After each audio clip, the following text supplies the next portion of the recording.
I have students all over the world on every continent, and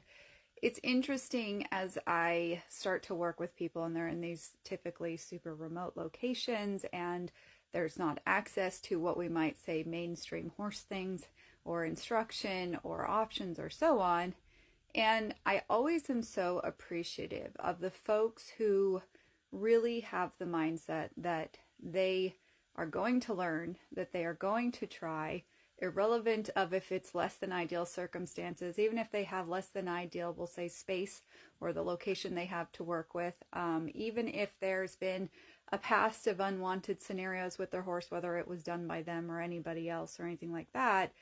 that there is a level of commitment to learning and searching and trying and proactively experimenting with the horse in order to improve the relationship, their understanding of the horse, but really to help the horse work through whatever may be troubling, triggering, concerning, or so on. And this has come up recently as I've got a glimpse into different people's worlds. We'll say, the deep into the mountains in Canada, or way up north in Norway, or way south in Chile, or all these different places all over the world, and it's all different breeds of horses and all different experience horse folks. But the underlining factor over and over and over that I see is when someone is committed to learning, when there is a will, there is a way, and they will find a way to make time to experiment and search and try, whether it's on their own, whether it's with limited coaching, and I find that there's a big fork in the road of those who want an instant gratification sort of learning scenario where it's like, just hurry up and tell me what steps I should do so then I can get the horse to change and then I can do what it is that I want to do, versus those who are looking to really build a quality long-term relationship with their horse. And I have to laugh because every day, I'm on all social media platforms, I receive these private messages or these private updates, and it's of horses, rolling or yawning or successfully riding out in the mountains or coming home from a competition where things used to be triggering and now they're not, or whatever the case might be. Because again, my students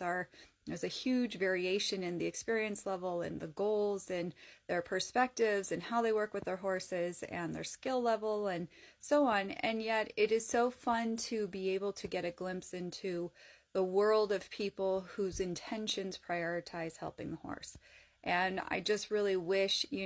people recognize the kindest gift you can give to your horse is becoming available to learn and to be adaptable and to experiment and not to have preconceived ideas or expectations, or I'm going to say time limitations that are self-imposed. They're not really real. For most folks, they are not relying on their horse for their livelihood. They don't really have to get the job done. And what they're missing in their hurry is that maybe they don't really have a solid foundation in their understanding and perspective, in their skill set, and their timing, and their adaptability, and their recognizing of the horse's communication. Those sort of things, when we're just trying to hurry through those because we're promised these magic end results by following the step 1, 2, 3 program, what we don't realize is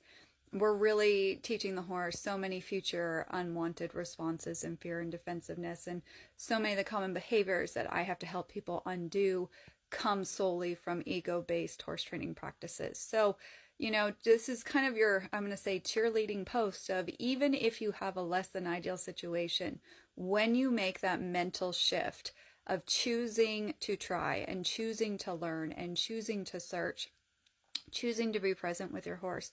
choosing to see value in the horse's feedback, choosing to take time to address that feedback and to refine your skills and so on, you will start to see massive changes in the horse and how he responds to you and his behaviors and so on. And, I have to laugh because I'll get these like random little messages from ongoing, long-term students where they're like, suddenly I saw my horse do this today and I've never seen that, or suddenly my horse came up with this different behavior, and in showing ways of letting down or releasing tension or letting go of maybe previous mindless defensive coping patterns that really were destructive, maybe physically, mentally, whatever.